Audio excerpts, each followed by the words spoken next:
Salam əziz dostlar, əziz izləyicilər.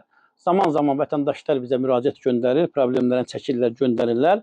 Biz o problemləri işıqlandırırıq əziz dostlar və hər zaman da bildirmişik ki, qarşı tərəfin mövqeyini işıqlandırmağa hazıram. Deməli, dünən Gədəbəy rayon sakinləri bizə müraciət göndərdilər. Mən o problemi işıqlandırmışam, danışmışam əziz dostlar. Qarşı tərəf olaraq Gədəbəy rayon İcra Hakimiyyətinin memarlıq şöbəsindən Əlövsət Bayramov mənə zəng vurub və eyni zamanda ailə üzvlərindən bir nəfər ki, Elnur müəllim səsləndirilən iddialarla bağlı bizim fikrimiz var, mövqeyimiz var. Mən təbii ki, onların xahişinə olan səsini işıqlandırmadım, səsini efirə vermirəm.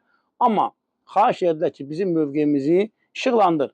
Bayramov Əlövsət müəllim eyni zamanda onun ailə üzvlərindən bir nəfər bildirir ki, bizim o səsləndirilən əmlaklarımız vəzifədə işlədiyimiz dövrdən qabaq dövrdə əldə olunan əmlaklardır.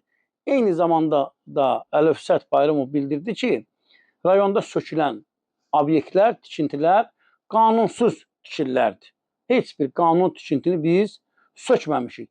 Belə, mən Gədəbəy rayon İcra Hakimiyyətinin memarını Əlövsət Bayramovun fikirlərini buradan səsləndirdim dostlar. Təkrar qeyd edirəm, hər hansısa bir mövzu ilə bağlı biz danışarıq, bizə müraciət göndərərlərsə, dərhal belə qarşı tərəf kimi mövqeyi göndərin, biz buradan işıqlandıraq.